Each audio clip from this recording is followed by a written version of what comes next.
Welcome to Total Money Management. We're back. This week we're covering the week of the end of October, 28th to the 1st of November. I'm back with Steve Moriarty, Tom Hill. How are we? Good, Fantastic, mate. Recovered from Halloween, gents. Oh. Just. We didn't have a single door knocker. Maybe because all the lights were off. Unapproachable. Yeah. Big sign on the yard saying get stuffed. Dinks. Yeah. Double income, no kids. Yeah. Don't turn up here. Please don't knock. Dogs will go nuts. No, so yeah, did actually. It was all right. Thank you. Right.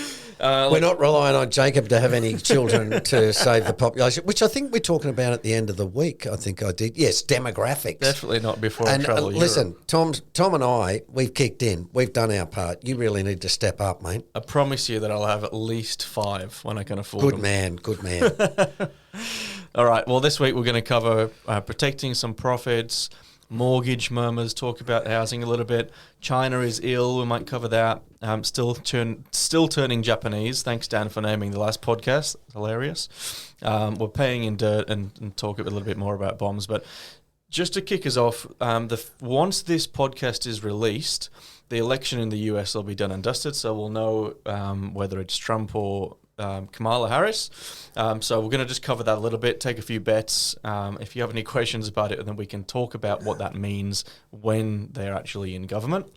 And so, yeah, it might come across as a little bit off once this is released. Yeah. This could be like the dullest 5 minutes you're ever going to hear on the US election, because it will have already either exploded into, rampant civil war, or it will have been a big, what do they call it? No, where nothing happens or something. But look, Moot point. Yeah, I just think it is a very, very serious election, right? And the reason why is because Donald Trump's policies, in terms of he's talking about not having income tax. He's talking about making everything 100% tariffs. He's talking about getting Elon Musk to, stop government waste. I could just tell you it would be, quite frankly, chaotic. But a lot of people seem to think that a lot of economists have come out and said, Trump would be way worse. But that is because a lot of economists are mad free trade people. So you got to weigh that up. I think it's really, Kamala Harris is just continuity. They will really, I think there'll be some big things happen in the war front. I think they'll try and get some settlements on these, Ukraine and Russia, Israel and Iran, and China and Taiwan is not really a war, but it's an underlying tension there all the time. So I think the US would probably get together with China and say, righto, we need to sort these places out and come to some sort of agreement. That would be the biggest thing, I think, with Harris, because the economy is just going to roll along like it did with Biden, right? They're going to keep spending the money and blah, blah, blah. The issue with Trump is Europe would completely freak out because of Trump doesn't like NATO. The Ukrainians would completely freak out because they know that Trump would probably abandon them in their fight against Russia. And I think Israel would be fairly safe in terms of its clash with Iran. But look, it's so hard to predict. Who knows, right? But I just think if Trump gets in, we're in for a while, 2025. I mean, if we know anything about politicians, is that they're consistent in their inconsistency. And so everything that Trump's saying and Kamala's saying, to be quite frank, will it actually eventuate? Yeah, because a lot of the time they don't have as much control as you think they do. A lot of people think the US president has a lot of control, but he doesn't, or she doesn't, because that's the way they set it up. They were distrustful of federal government. And that's why they set it up, so they didn't give the president, total power. It's not a bad way to be. You can't, it avoids, and that goes for Donald Trump as well. He can do some stuff, but there are constraints that he has that he can't do anything about, and we noticed that last time. Yeah. Right. It's just, I think it'd be interesting time to be alive. Well, I mean, good news this week. Bitcoin hit 70,000. Oh yeah, get that in, We're boys, all eh? Jumping around with some money. Watch it go to 100,000 if Donald Trump's elected. Oh, I would love that. No, it was a good week. We rebalanced, made some cash. It was nice. Paid for my holiday. Did one of you guys steal my water? No, there's one here. I might have stole this one. We lost Tom's coffee last time. We've lost Tom's your coffee water and this Steve's time. water's gone. There's someone. Is yours down the bottom? there's this one. there you go. Drinks are not safe. Mate, you're wasting valuable talk time. Oh, it says you. We've only got 30 minutes. Get on. All right. Keep to time. On that note, Monday. So around 75% of retirees with a mortgage owe more than they have in super. And around 50% of 55 to 65-year-olds expect to sell their property or use their super to repay the mortgage. And we've got a link to an article here, title being Bank of Mum and Dad becoming a really critical factor affecting how many Australians will retire. Yeah. I think that's a major concern. And I know personally of people my age, I'm 61, 62 soon, and older who have still got debt. And part of it is they've tapped their equity to get the kids into the property market, right? Or they're just older and I've got a few friends who are older and they've invested in property, right? They've got mortgages, right? Investment mortgages. As in they've invested late in life. Yeah, like they've got to my age and gone, oh, our property's worth $1 million. Oh, well, let's borrow 300,000. Let's use 300,000 of the equity to buy a property because we've paid ours off. We've now got an extra $400 a week. Okay, well, let's buy another property. And in some ways, it's a bit like no cost, right? So it's Oh, I met two people this week in their 20s tricky. where mum and dad, actually one of them, grandma and granddad, was the guarantor for the property. Right. Okay. And so it's happening throughout the whole family. Everyone just, Yep. no one can, the kids can't afford something, so mum and dad, nan and granddad are Everyone's like, pitching in. Yeah. Which I've got to say, I think is seriously an issue. It's scary. Well, you've got so many people in it. There's just, this is why I say it's a real problem because you've got 2.3 million landlords. Yeah, some of them have got, money and dono money and stuff like that. I get all that. But boy, oh boy, there's a lot of people involved in property. Builders, real estate agents, architects, renovations, furniture people. There's so many people hanging off the property industry. It's unbelievable. And that's why I think if it goes south, boy, oh boy, stand aside. Yeah, you don't want to get stuck in that. No. But looking overseas, it's not looking too rosy in China again.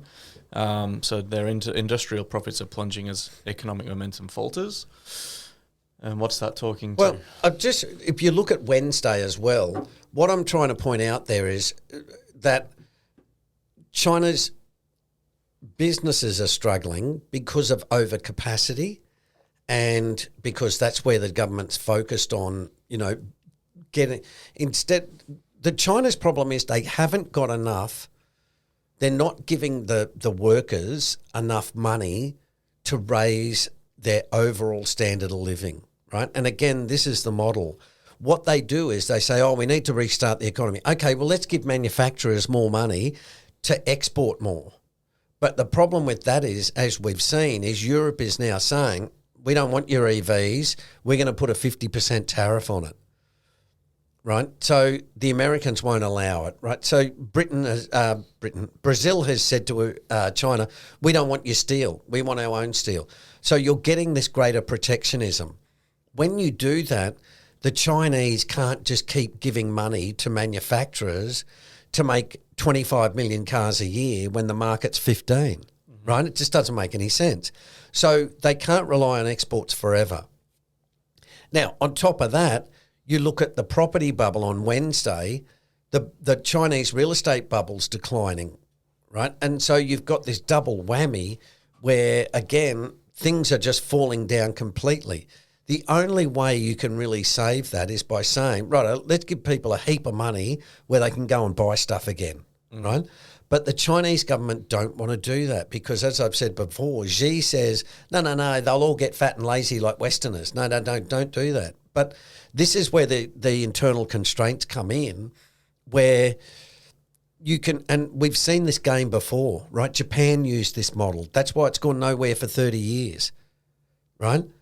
Brazil used the model. Russia used the model. And other countries have done that. And that's why I can say to you, I generally, and I'm not being arrogant, but I generally know what the outcome is because I know the constraints.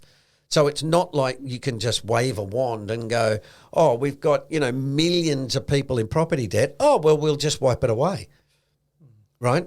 Because Doesn't work like that. Yeah. Well, yeah, because the banks then go, hang on, dude. What about me? What about us?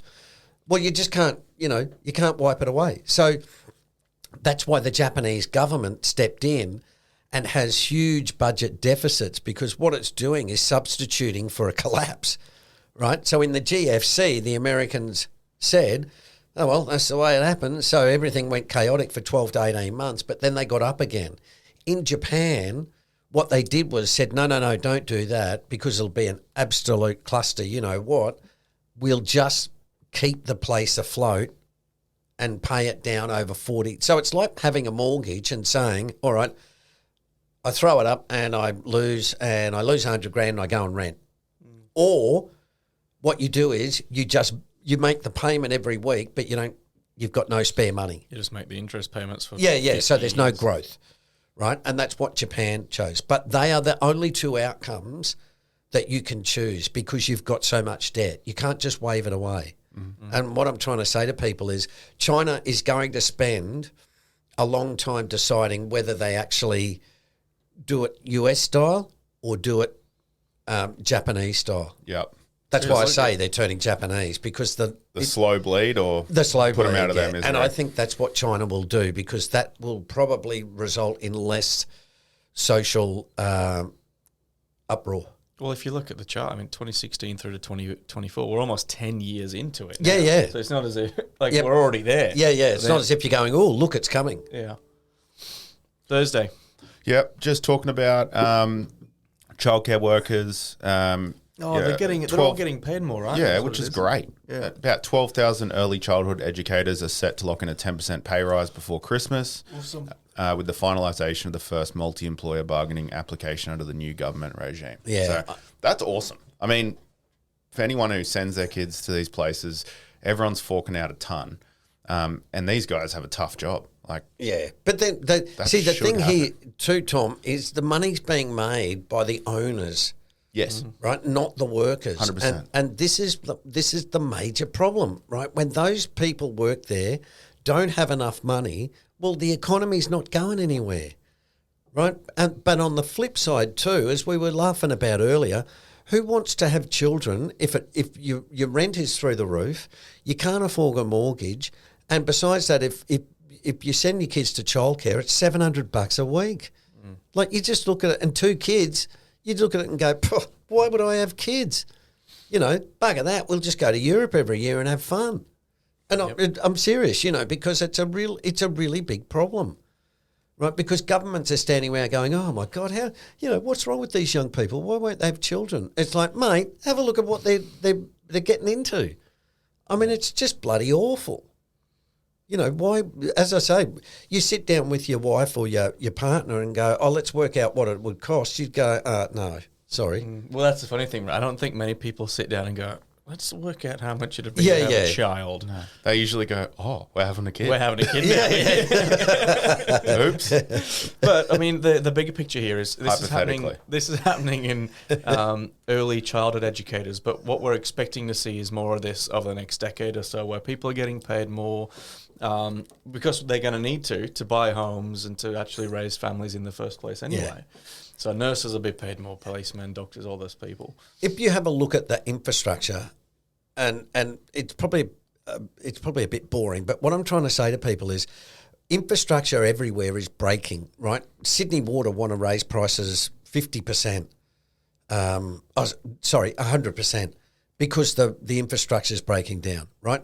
British infrastructure is really terrible. Australia's infrastructure is really terrible. America's a disaster zone. Now, the reason why is because in the 80s, when we privatised stuff, we said, well, we'll give Sydney Water to a private company. Well, they've gone, yeah, bugger the infrastructure. We're going to pay the CEO millions. And what's happened now is it's all got to a point where it's so run down that it's not working anymore, right? And so, you have to get to the point where you say, listen, someone's going to have to stump up a few billion for this water system. And Sydney Water go, we haven't got the money, right? Whereas in the old days, the government used to budget for that and budget for the upkeep of it, right? And that's why you're seeing infrastructure around the world breaking down, because if we all build bridges in 1930 and it's 2024, well, they're all generally going to start deteriorating at the same rate, right? And that's what's going on. So you're going to see a lot more government intervention because it's going to be necessary, right? And it leads on to Friday, what we were talking about last week with the bombs, like Australia's going to spend $21 billion to produce long-range missiles. Well, it's no good if we haven't got decent infrastructure, right? Oh, we've got these crumbling roads and we've got a shitty electrical system and, we've got we've got signals that don't work properly. It's like, hang on, what's the problem? It's like, well, you guys won't buy, you won't upkeep the telecommunications, you won't upkeep the roads, you won't upkeep the power system. That's the way it works. But we have missiles. But we have missiles, and the problem is they won't go anywhere because we won't be able to get them to the sites or do what they need to do. And this is what the Americans have found out. The Americans have discovered that they really need to revamp their whole military-industrial complex because they've let it run down for 30 years because there wasn't a threat from China or Russia or, there's a couple of outbreaks here and there, but there was no really big systemic stuff. Now there's big systemic stuff, right, with Israel and Iran. And so there's going to be a lot of government spending into these places. And this is where the opportunity for investors is, right, where you can start looking at things and saying, okay, government are supporting long-range missiles. Okay, so who builds missiles? Oh, well, you're going to need critical minerals. Oh, okay, well, I need to have a look at that. They're going to need, steel. Oh, right, okay. They're going to need, special telecommunications, cybersecurity. All of this sort of stuff is going to really start ramping up because we're spending a lot of money, 21 billion on missiles. So that will have a multiplier effect of, if it's 2 to 1, well, there's 40 billion. Yeah. Right, so there's going to be all this sort of stuff that this is what governments have to organise for, right? Because the market doesn't do that. And the government sits down and says, listen, we want to protect our northern border. Okay, we need 21 billion's worth of missiles. Okay, and we need to spend 300 billion on subs. Oh, all right. And we need to spend 25 billion on planes, right? Okay, all right. So how do we do that? Oh, okay, well, first we've got to house them. Oh, okay, so we need to build some, sheds and stuff. Yep, and we need to train people. Oh, right, okay, we need that. So what I'm saying is when you do that, you look at it and go, hang on, this is worth, this is $300 to $400 billion we're going to spend. Yeah. And it's a lot of money, right? And so that's where you get... How are we going to raise that money? I'll just put petrol prices up to like $4. Well, no, the government, and again, this is where the government will start to control where capital goes, right? So instead of saying to people or the banks, stop lending to people who want to speculate in the property market. We want you to buy the bonds because we want to be able to pay for these missiles, right? And that's what I mean. This is where things get really different because there's now a different agenda. It's not all free markets and stuff, right? And it's going to be very tricky negotiating all of that. But what I'm sort of saying is to a lot of young fellas like yourselves, it'll come as a real surprise, right? Because you haven't lived through this stuff before. Yeah, I was interesting, slightly off tangent, but I was at a conference last week and Steve Baxter, the guy off Shark Tank, was a keynote speaker, and he's just invested in 2 or 3 defence businesses, one in Australia. And someone stood up and said, why defence? And he was like, that's the only thing I'm looking at for the next 10 years. That's going to return almost a guaranteed investment. Yeah. And obviously not financial advice on here, but it was interesting for someone that's a venture capitalist with a few $100 million. But this is where I'm looking to invest in my businesses now. So bingo. Yeah. Anyway, bonus section. We've got all sorts on oligopolies. On the oligopolies. That's like the total sugar chart. When you look at this and you see It's just that sugar. a handful of companies control all these brands, Yeah. mind-bending. Yep. And you wonder, and people out there going, oh, the problem is wage inflation. Oh, really?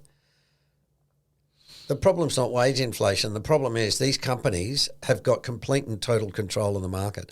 And again, this is what's been happening over the last 30 years, right? And it's been encouraged, whereas now they're starting to say, particularly in the United States, with a woman called Lina Khan who's going after all these monopolies, because what it does is it stops innovation, right? And so they need to get innovative again. So they can't do it if Facebook or Nestle, PepsiCo, Coke go, yeah, no, we're not doing it. No, that bullshit.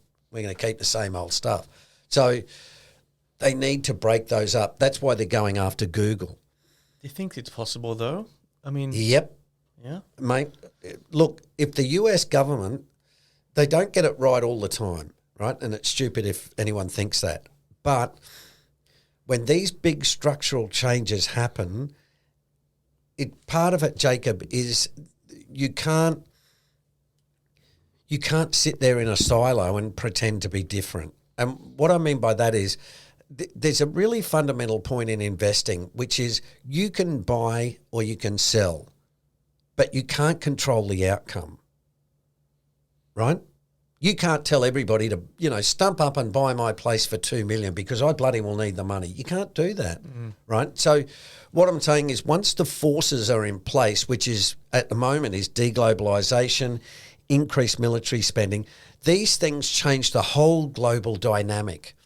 And that's why I say if Kamala Harris gets in, it'll be continuity. If Trump gets in, it's going to just speed the current process, which will be more deglobalization, right? Less immigration, more regional wars, right? Because these things are already in place. And so when it gets a roll on, it's really hard to stop that. And that's why all the tech bros are in the US saying, and Elon Musk said, the first person I'm going to sack is Lina Khan, right? Because she's breaking up all these monopolies, right? Well, the tech bros don't want that because they've got the monopolies, right? So that's what they're battling against. And it's a tough gig. It's not like tech bros just roll over and go, yeah, whatever. That's why they all lobby and pay politicians millions. Get them on side. Absolutely. Yes. All right. Well, short story. What we got here? Remote. I just want to point out here in that first article, right? Reeves has made her choice, but success is not guaranteed. The main point is I want to look at the last sentence there, which is last two. It marks the burial of Thatcherism. It also heralds a permanently bigger state. And that's what that's what we've been talking about for a little while. Get used to big government, right? Because it's coming back in your life, whether you like it or not. That's what Martin Wolf is also saying. Yeah, The idea, we've never seen it. No. Really. That's what I mean. Anybody, look, guys, I'm telling you, anybody under 45 has never seen it, even 50, right? Because we've had less government in Australia from 1982 when Hawke was elected.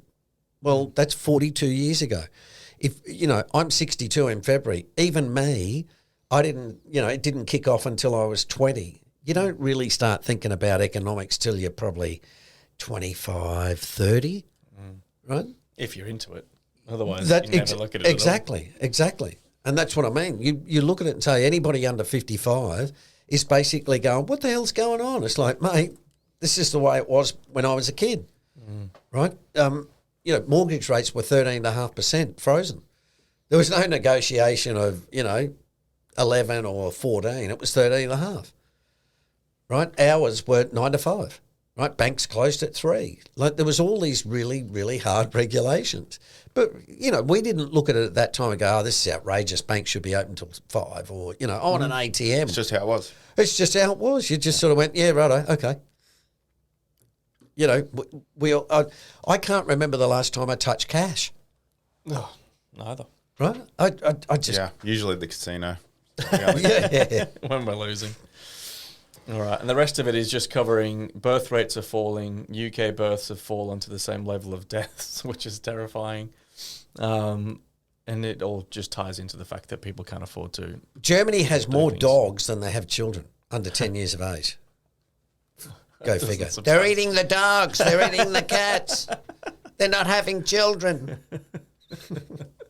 Oh, dear. All right. Well, I've got a couple of questions to run through just on the socials. Righto, what do we got? What I've got here is the landlords don't set the markets. What is it here? I've lost it. Apparently, landlords don't set the markets. The market sets the markets. Well, generally, yeah. The price. Sorry, not the market. The price. Yeah, landlords don't set the price. Everyone else sets the price. Yeah, generally, that is a bit of a supply and demand issue. But there's other things that influence that, like the amount of Airbnbs and, Yep. you know, how many. Everybody needed more rooms because they're working from home. You know, all that sort of stuff. We got, 8 zillion immigrants, working in shops and they need homes, all that sort of stuff. So I wouldn't disagree with that. Yeah. All right. And that's an easy one. Another one. How do you guys manage risk? Carefully. We've got about 19 different workshops on managing risk. No, Asset look, allocation. Can I give you and I should have put up a chart for this. Yeah. We think about risk in 4 ways. The first is personal. How much money you got? How old are you? The second is personality. The second part of that is your personality. Are you a dude that loves going to the casino and doing big bets or taking big chances, or are you someone who's more conservative?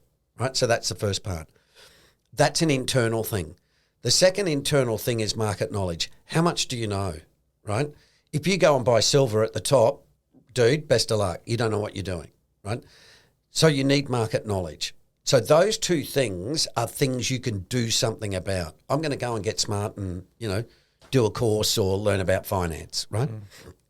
I'm going to learn about myself and figure out that I'm a crazy dude, so I really need a systematic approach to investing.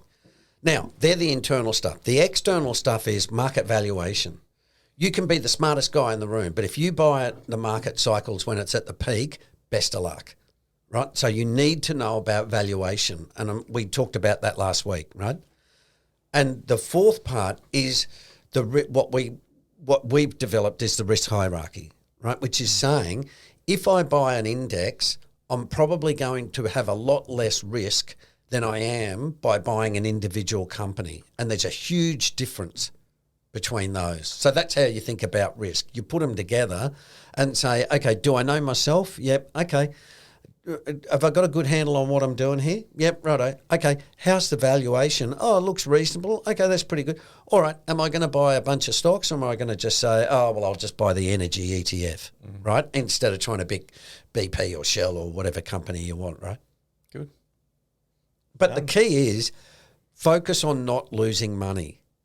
Never, always look at an investment and go, how can I lose money? Oh, I can lose money by, I don't know what I'm like as an investor. Well, that's not a good point. I can lose money by going, I don't know what the hell I'm doing. I've got no market knowledge. Oh, okay. I can lose money by going, oh, what's this thing, valuation? I don't know what you're talking about, right? And the fourth one is going, yeah, I'm going to buy junior specky miners. Okay. All right, well, there you go. But let me tell you, when you put all those together, you're really asking for it. Yeah. Right. So that's how we sort of think about it. Yeah. Cool. Awesome. I'll get the chart of the week, which we just skipped over. And it's a blurry. I'm not sure. I haven't got my glasses on. S&P 500 statistically expensive on 19 and 20. Yeah, So that's what we talked about last week. So there's 1 out of 20 metrics that it's Yeah. Mate, undervalued. I'm going to pick them down. It's awful. And we got one more chart, haven't we? We've got the talking educational point. piece at the end, the earning yield cycle. Yep. If you want to cover that. What I would just want to show people here is, and again, talk to our point about not losing money. Let's say Tom and I, sorry, this might take a minute, but it's really important. Tom and I both start with 100 grand, right? Mm-hmm. Now we put 80 grand in stocks and we put 20 in cash, righto? We go back and we come back 5 years later, right? Now, my stocks are worth, the whole thing is worth 240. Okay, so we still got 20 in cash. So that means our stocks are worth 220. So they're gone from 80,000 to 220, right? Mm-hmm. Now, Tom says, Steve, the market's crazy. It's really, really overvalued. I'm going to swing from 2080 right? 20 in cash to 80 in cash, 80%. Yep. Right? So Tom sells 100 and I think it's 90,000 bucks worth of stocks. Yep. 170, right? So now Tom's only got 50,000 in the stocks. And I've said, Tom, you're an idiot, buy and hold works. Okay. Now, we have a really big drawdown, right? 50% from a cape of, say, 37. well, 37. Let's Roughly pick an arbitrary 37.1. number, right? Either way, you get a 50% drawdown. Yeah. So down the bottom, we get down here and we say, okay, Tom's got 190 in cash and he's got 25 in stocks, right? So his 50 in stocks went to 25. He lost 50%. Yep. So all up at the bottom, Tom's got $215,000. And then he launches up again because he knows the cape's now back at 10 or something, and so he launches and puts in more money. So it goes back into 80% stock and 20%. If he wants, yeah, or 70-30 or whatever, right? Now, me, I go down the bottom. I've still got my 20 grand in cash, but my stocks at 220 are now worth 110.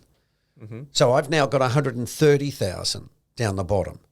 Tom's got 215,000 down the bottom. Who's better off? Yeah, and the price per share is significantly lower, and Yep. you've got way more shares Yeah. the second time round. So what I'm saying is, if you look at the earnings yield, what you see is when the earnings yield is really high, the stock market's really low, right? And that's what you want. But people get guided by the stock market movement and ignore the yield. Like we talked about last week. Listen, you can get, the market's yielding 2%. Yeah, mate, but the prices, it's going gangbusters. This is why Warren Buffett always talks about it, right? Because what he's trying to say to people is, yeah, but that's probably going to disappear, right? What you want to do is say, Steve, I want to invest my money and I can earn 10% for the next 20 years, which is what Tom will do because he's got a bucket load of money he can put in down the bottom. But to do that, Tom had to sell when he was at the top. Yeah. Right? That's why I'm trying to say to people who buy and hold, look at the reality. You get a miserable return because the price rises don't sustain over the same period that you're an investor. Right? And that's why I say in 2000, you'd have been going, oh man, the stock market is unbelievable. Right? Because from 1982, it had gone up compound about 16% per year.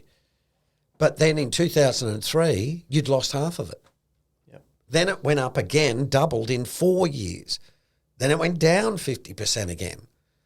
Right? Now, in 2000, the cape was at 44, and in 2007, it was at 27, and now it's at 37. So, as they say, just saying. I think absolutely. If you're listening to this on Spotify or Apple, it's probably worth jumping on the YouTube, watching this bit back with a chart, because just trying to hear it and make sense of it, it's probably going to get confusing. Yeah. Yeah, you need the chart there. So jump on and have a look, folks. Perfect. Great. Such a golden nugget. All right, well, let's wrap it up there. We'll see you guys next week. And, enjoy your week, fellas. Adios, Perfect. amigos. Cheers. As always, remember, we don't provide financial advice.